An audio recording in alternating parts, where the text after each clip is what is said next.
You ever get a DM and you know it's going to be good, but you're still scared to open it? Because I'm having that moment.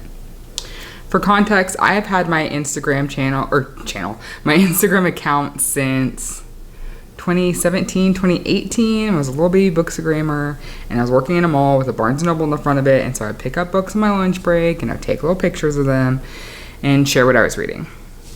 I didn't seriously get into like thinking about content creation until 2020, 2021 maybe. And it's 2024 now. I have seen the most growth on my account this year. I'm still a very small account. There's 2,000 people that follow me maybe, which is, they're all standing in the room with me right now. That would be very overwhelming. But in the scope of Instagram and Bookstagram, that's not large. But I just got an email from a book club box. Not the blue one. I don't know that I would accept that. But a different one.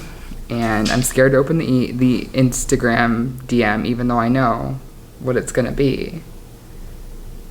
But it just feels like, I don't know, sometimes I try not to look at the numbers, and I look at the people who connect to my DMs and who like I talk to all the time and who I get book recommendations from or I give them, and just the connections we've made over the last, several years.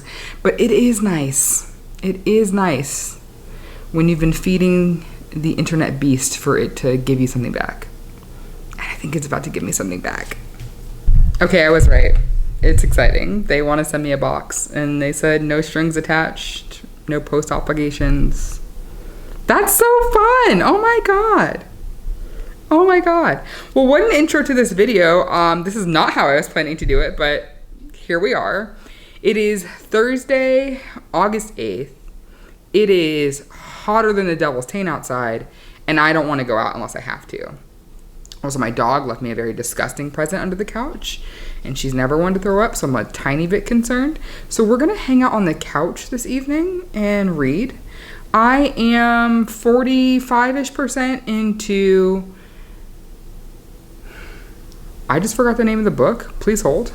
Okay, I was completely forgetting the name of the book. I don't know why, because it is a lot of people's most anticipated book of the summer, and it's This Ravenous Fate by Haley Dennings.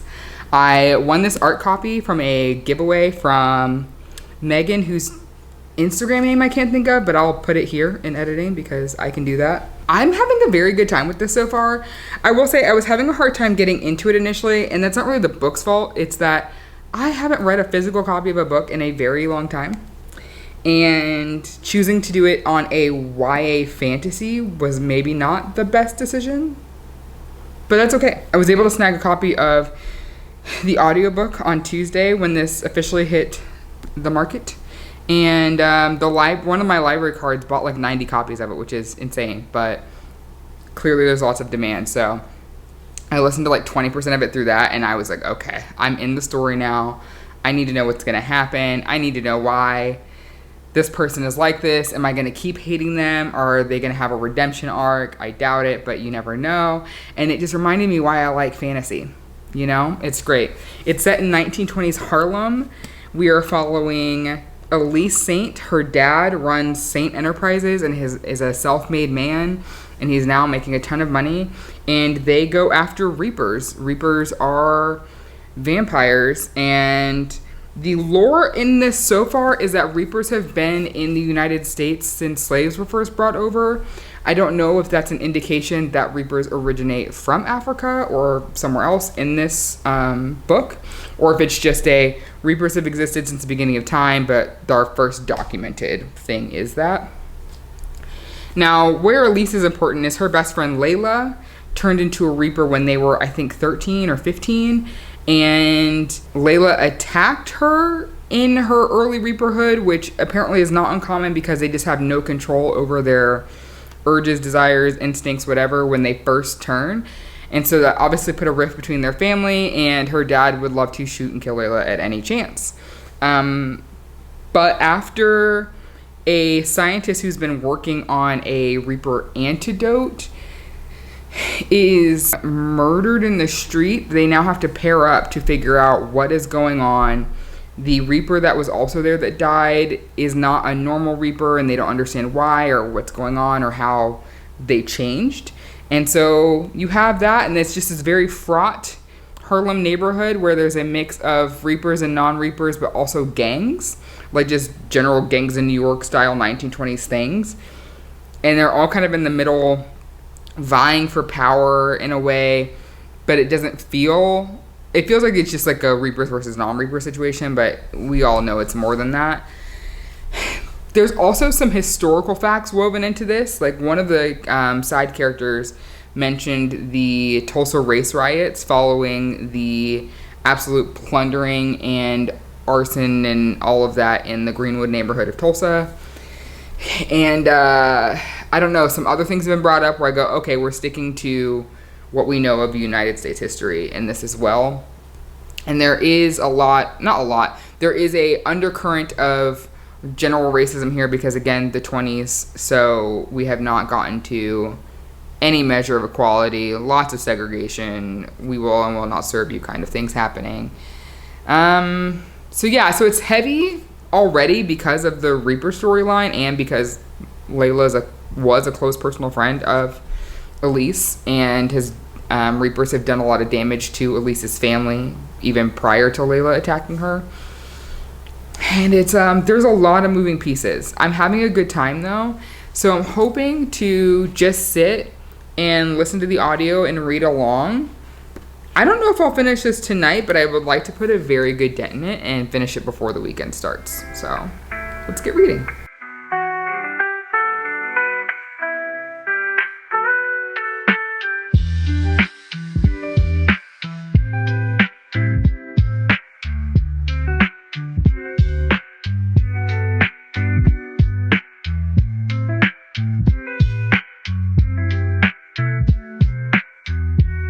Hi, happy Friday. I am working from home today, watching over my little sick dog. Apologies if you can hear the washer going on in the background. She threw up all over my bedspread, so that had to happen. I am almost 300 pages into this Ravenous Fate and absolutely loving it. Shit is getting weird. No one seems to know what's going on. A lot of suspicion, but no clear this is what's happening. But I'm enjoying the writing even more. There's a moment where Layla is in a moment of just really intense grief, and the imagery that Dennings paints in that grief washing over her was such a beautiful sentence that I had to read it over and over again. She's doing a great job of building tension. Small action moments keep happening, and then we'll get a big one like a couple chapters later, so you're pretty invested. Something happens each chapter, it feels like, and you can just feel the tension and the pressure building. So I have like 15 minutes left of my lunch break, so I'm going to try and read as much as possible in that time. And then while I'm working, if I can, I might continue with the audiobook just so I don't have to stop, but we'll see. So I'll update you guys this evening. Hello, it is a few hours later, and I have finished this Ravenous Fate. I don't know why I didn't check to see if this was the first in a series, because why wouldn't it be, given that it's a YA fantasy book, but I didn't check. And you know what, the cliffhanger wasn't like really all of a cliffhanger. I just had questions at the end that I would love to have answered. I ended on this as a 4-star because I felt like some of it dragged for not a lot of payoff. We may get that payoff in book 2, but book 2 is not going to be here for who knows when, because it hasn't even been announced yet. I just know because Goodreads and Storygraph said this Ravenous Fate #1 when I went to go put my rating in. I went, oh dummy, it's going to be multiples. I'm sure we will get the answers to my questions, but because they weren't there, it wasn't because they weren't there, but because of the way the story flowed, it gave me an expectation of answers that I did not receive. The writing stayed pretty stellar, pretty great. The character arcs are going in some interesting directions. They're definitely set up for one of them for probably a longer character arc, and the other, I think, we'll just continue to root for that person. But I love that neither of our main characters are by any means perfect. Neither of them have like a chosen one vibe. I've been very over that in fantasy. It's nice to like not have that at all. They're both flawed young adults who are doing the best they can given the circumstances that they live in. And I loved seeing that point of view. I also really liked that while there are conversations about the difficulties of not only actual race of being like black versus white, but then the difficulties of like being a Reaper and the implications of that, the Reaper part was like really shoved down our throats, and it should be because it's a main reason this book exists. But I liked that the racism discussions weren't super heavy-handed. They would just come in enough to remind you that these people are not walking around with iPhones in their hands, because there were a few moments where a thing would happen and I was like, oh, if you put that on X or Threads or Instagram or TikTok, you're going to shut down everything and it'll be over, and then all your little worries are gone and you can go on a cute little vacation together. And then I was like, girl, 1920s jazz age, there's none of that. The best you can do is tell someone's loud ass aunt and hope it gets down the street before, something bad happens. So it was nice that kind of came in a way to remind me of that. But then also I could see for readers who don't experience that, it being heavy-handed enough to really make you think about what the characters' day-to-day experiences might be walking around 1920s Harlem, but not so heavy-handed that I think it would make them put down the book, which I think is a fine line that while we shouldn't necessarily have to walk in this day and age in reality, we do have to walk it for things not only to get published, but for them to have successful print runs. So, way to go, Haley Dennings. This is a hell of a debut. I can't wait to see what she does next. So next up, I actually started an audiobook of a arc that is literal years old for me. So it's not an arc anymore, it's just been out, but it's August. And August is historically known as Arc August. It's your time to catch up on all the arcs you have in NetGalley, things that maybe were emailed to you, whatever, to get through them and catch up. So I'm reading Hill Women by Cassie Chambers. I don't know if that's going to focus. There we go. You can kind of see it. This is set in the Appalachian Mountains. It's a nonfiction story. Cassie grew up there in a very matriarchal setup, it seems like.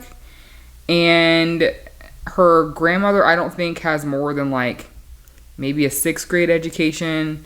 Her aunt wanted to be the first one in her family to graduate high school, but then she ended up getting some very preventable disease that, if vaccines had been readily available in that area of the States, she probably wouldn't have had. But because she already wasn't going to school super regularly, she just felt like there was no way she was going to catch up. So she took it upon herself to become the hardest worker in town, and that's what people know her for. And then her mom, who had her very young, I think at 19 is when she got pregnant, and she's married at that point to her college TA, who's 2 years older than her. They get together, and Cassie's born. And so right now we are meeting Cassie's family. She stays with her aunt in a holler in Kentucky weekly, and then some weeks she's with her mom because her mom is at the point she's going back to school, trying to graduate college, and so at times Cassie will be with her aunt. But her home is very loving so far. Her mom is not ill-equipped to be a mother. She's just leaning on the neighborly support of her family. And I say neighborly in that they live in neighboring towns about an hour away from each other. So she's leaning on the fact that she does have childcare that she can trust nearby so that she can pursue education, and hopefully means that she can get a job that will maybe help lift them out of poverty. So this audio has been really nice to listen to in that it's in a very conversational tone, and I like that she took the approach of, I'm showing you the Appalachia you don't see in the news in a way. The college her mom goes to is incredibly diverse, and when it opened, immediately accepted any student of any race, but also women and men, and it opened in 1866. So we all know that was unheard of at the time, and they've continued that, and they're going to school there is basically free. Their whole mission is to support low-income students from Appalachia who want an education. And when you go to school there, you also join a work-study program, and that's kind of how you support yourself while you're away at school. And it kind of helps keep the school running in a way as well, because obviously somebody's got to pay for it somewhere. The building can't run and have electricity and stuff if everything is free. So I'm only 10% in, but I'm having a very good time so far. This is how I like my nonfiction. I like a nice conversational, it almost feels like I'm listening to a podcast method of nonfiction, where I'm just learning about a thing and it doesn't feel like I'm sitting in history class. Stories told from real people by real people. I think this is read by the author and I'm really enjoying it. The other thing I'm going to start tonight, because this comes out on Tuesday, is Wicked Served by Grace Riley. It's the 4th book in the Beyond the Play series. Each book follows a different sibling from this family whose names I can't remember. The last name I can't remember. Let's see. The Callahans. They're all the Callahans. So the first book was about James and Bex. James was a football player, and then his girlfriend was... I can't remember what she did. She had her own thing going on, though. I think maybe a photographer. Second book followed Cooper. He was a hockey player who ended up dating his coach's daughter, who is an ice skater, and had been dealing with some kind of heavy things and was starting over at the college Cooper goes to, that her dad coaches at. The third book followed Sebastian. I can't believe I'm remembering these names. Sebastian and Mia. Sebastian was a baseball player, and Mia was friends with the girl from the second book, and that's how she got to know the Callahans. And her apartment or dorm floods, or was a pipe burst or something, literally right before school's supposed to start. There are no open rooms anywhere else, and so she ends up staying at that house because the Callahans own their house. Their parents own the house that they live at while they're all at college, and they all go to the same college. And so this last one is going to follow Izzy, who's a volleyball player, hence the name Wicked Serve. And she's going to be dating, I think his name is Nikolai, and he is the kind of rival, I wouldn't call him an arch nemesis necessarily, but he's from a rival hockey team. Her brother, Cooper's rival. So I'm excited. I don't know. Oh, this is what it was. He was her brother's hockey rival and is at a different school, but then he gets forced to transfer, and now he goes to McKee with them. McKee University is the school they go to. And he meets Isabel. And then Izzy is trying to win back her old volleyball position. I think she was injured in the last book. And so she's trying to get her spot. She's still on the team, but she's trying to get her starting spot back. And yeah, I don't know. She's the youngest child, and they definitely in past books have kind of talked about her not that she's ditzy, but maybe that she's a little flighty. She's non-committal sometimes, but also they still have the very older brother overprotectiveness that you tend to see in a sibling book series. I remember feeling very charmed by this family and enjoying the live, laugh, love of it all. But then they also had decent steamy scenes, but it wasn't the whole book that way. So I'm excited to dive into that. I haven't read sports romance in a little over a week because I wanted to kind of detox myself from that a little bit before I started this, because I had back-to-back ones at the end of July. And I've been trying to get myself out of the rhythm of defaulting into that when I need to pick something up. So those will probably be the 2 books that get me through the rest of the weekend, because it is pretty late Friday night. I say late, it's 9:35, but for me that is late as a woman who goes to work at 7:30 in the morning. So I'm going to go to sleep. The plan for tomorrow is wake up, dog walk, hit up Rudy's for some breakfast tacos, and then watch the women's national team go for the gold in soccer for the Olympics. And then after that, we'll do some reading. So I probably won't start reading until noon tomorrow, but it's going to be a vibe. We're going to have a good time. So I will have an update for you, hopefully tomorrow morning. Happy game day! I'm so excited! It is 9:45-ish. I just got back from getting some gas and some breakfast tacos. Very excited to have my Rudy's this morning. Can't wait to yell at the TV for the next 2 hours. I listened to another chapter of Hill Women, and I don't know, nothing's changed really. The mom graduated from college, and now we're moving on to chapter 3, and we'll see what goes from there. I haven't started Wicked Serve yet. I don't know when I'm going to start that. Maybe this afternoon. I kind of want to go to the pool. And that would be a good little poolside read. So we'll see how the day shapes up. I also need to go see my grandparents. I haven't done that in a little bit. So I don't know. We have things to do, but then at the same time, all I want is to sit on my couch and rot for a little while. I don't know what the vibes are. But yeah, I just wanted to come on and give you a quick update. Let you know I basically didn't read anything since we last talked, but I figured I should come on and update you because if I get out of the habit, then I'll forget, and that's a whole different problem. So go Team USA. Happy Saturday. I'll talk to you later.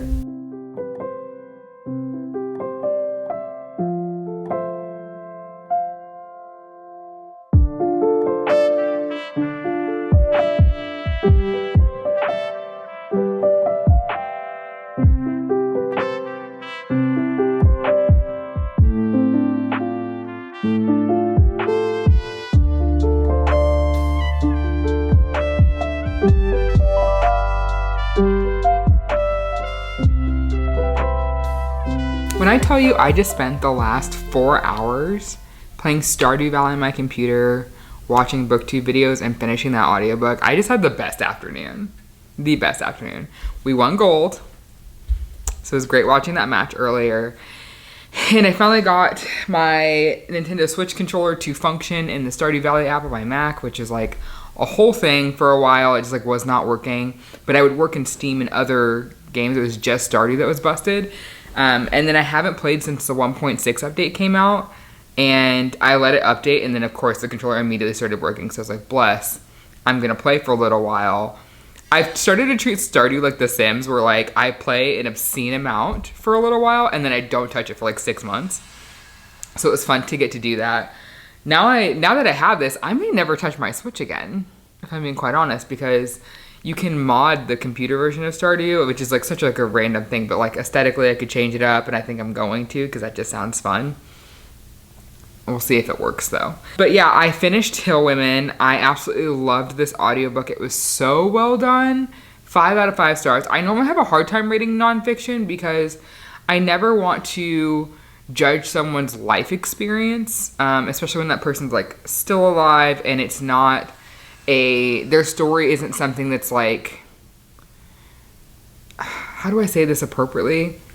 Like, it's not like a history lesson. Like, it is, but it'd be different if I was reading something, let's say, about like the Vietnam War or something. I could be critical of that because there are positions to be had. But when you're reading a like memoir-esque style thing that's like about a region or something, but is told through the vignettes of someone's family, and that's their actual lived experience, that's not something I would want to judge because you're not there. You're not able to make decisions with them. That's not your business, right?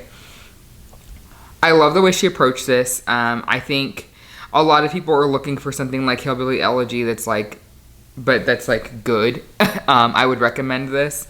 It's Hill Women by, let me see what her name was. It was Cassie something. What's her last name?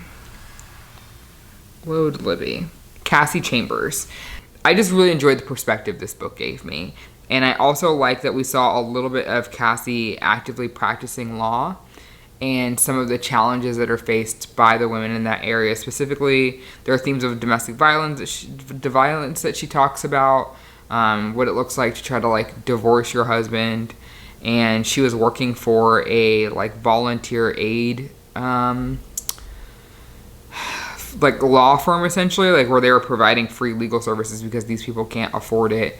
And just because you can't afford it doesn't mean that you don't still need a lawyer in some of these situations. But some of the laws are super antiquated, and it was interesting hearing her talk about how much she would like fight against those things and trying to figure out how to help these women without making their lives more difficult in the meantime while trying to do that. So incredible story. The audio wasn't very long. I feel like I listened in 2 or 3 chunks. Okay, so this is a runtime 7.5 hours, but that's if you listen at 1x speed. Because of the pacing of her conversation, I was fluctuating between 1.75 and 2.25. 2.25 got a little fast at times, so I dropped it down, but it flowed really well. Easy stopping points. This is the kind of thing that you can pick up and kind of nibble on a couple chapters at a time because they are told in certain vignettes. You can kind of tell when she's moving on to a next part of her life, and so you can kind of stop where you need to. But it was great. I'd give it 5 stars. I'm going to go review that on NetGalley now, as if that didn't come out in 2020, but that's how old that arc is. And then I think I'm going to go, well, it's 90 degrees still. I need to take my dog outside, but it's hot as F. It's so hot. It's not going to get any cooler, though. I may as well just take her now. It's like 8 o'clock. And then when I come back, I think I'm going to take a shower because I will be very sweaty. And then dive into Wicked Serve because I do need something a little more lighthearted after that. So I will update you all probably tomorrow morning.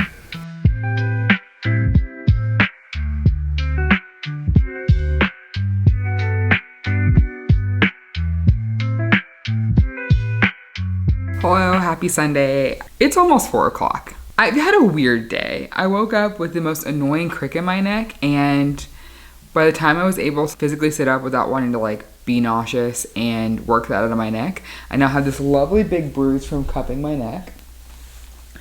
And I took some ibuprofen, I put a warm compress on there, and I just laid down until that felt better.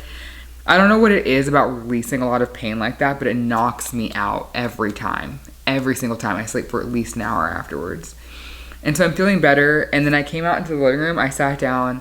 I put on some old vlogs that I missed from Kayla and Olivia. And I played an ungodly amount of Stardew Valley and cuddled with this one. And so now I feel like my day is actually starting, which is a very weird thing to say at 4 p.m. on a Sunday. I just ran to Chipotle to pick up some food because there's nothing in my refrigerator and I don't have it in me to brave the grocery store right now. I have read maybe 5 pages of Wicked Serve. I'm in like the first chapter and have learned that I was wrong. Izzy wasn't injured last season. She was a freshman and was moved from, she traditionally has been a setter when she's played volleyball, but when coming into college, her coach put her in an outside hitter or opposite hitter, and she doesn't believe that she deserves to be on the team. But Izzy's parents are huge donors to McKee University, and I guess the coach didn't feel like she could say no to putting Izzy on the team, even though Izzy's good, but the coach doesn't believe that she's great and that she deserves to be their setter. And Izzy is fighting for that chance right now. And the coach is like, fine, you can prove that to me, but no distractions. You need to be on your A game. You need to keep your grades up, all of those things. Which honestly is a recurring theme. Each of these books has followed one of the Callahan siblings, and usually it's their dad who's like, because the first 3 were following his sons, and it was like, okay, you're going to enter the draft at the end of the season, so no distractions, no girls, no parties, whatever, like you need to be focused. And that was a thing every single time, and each time those boys were this close to burnout, and their girls like brought them back from the brink and actually helped them through a lot of the things that they had been struggling with. And so I chuckled when her coach was like, no distractions. I was like, ha, ha, ha, ha, ha. She's going to have a distraction.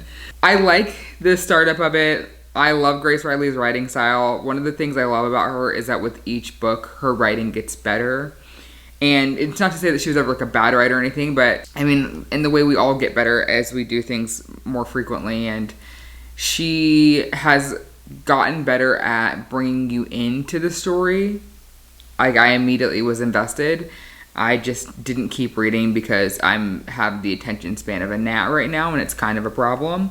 So I'm going to hopefully get a few more chapters in of that. I did go on NetGalley and write my review for Hill Women, and then I posted that across Goodreads and Storygraph, so I can check that off the list of things that I needed to do today. I really just don't feel like reading, which is shitty. Because I need to read this book. It comes out on Tuesday, and I want to make a post about it on Tuesday. And it would be in my best interest to not try and cram all of that into tomorrow. So, wish me luck.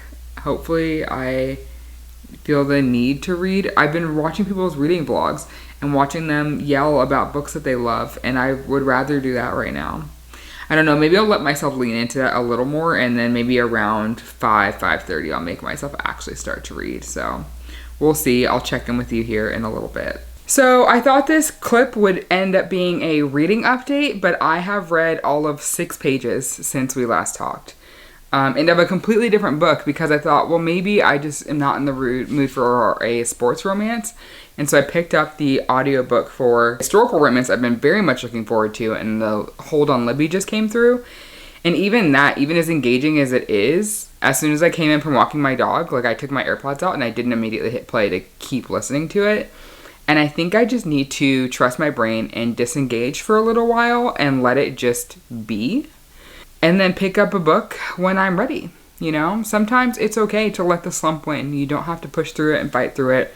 I'm finding that actually made this worse. I feel like the slump has been trying to happen for the last 6 weeks and I didn't let it. And now it's like, it's here for real. So I'm going to try to welcome it and do some of the other hobbies that have been sitting around my apartment looking at me like, when are you going to pick me up again? And see how that goes. So thank you for being here for this vlog. I did really enjoy this Ravenous Fate and Hill Women, so I know that my enjoyment of books is still very much alive and well, even if my brain doesn't want to in this moment, and that is a-okay. If you are feeling a similar way, know that I'm right there with you, and this too shall pass, and eventually we'll be back having adventures in some pages once again. That being said, I will see you guys in another video soon. Bye!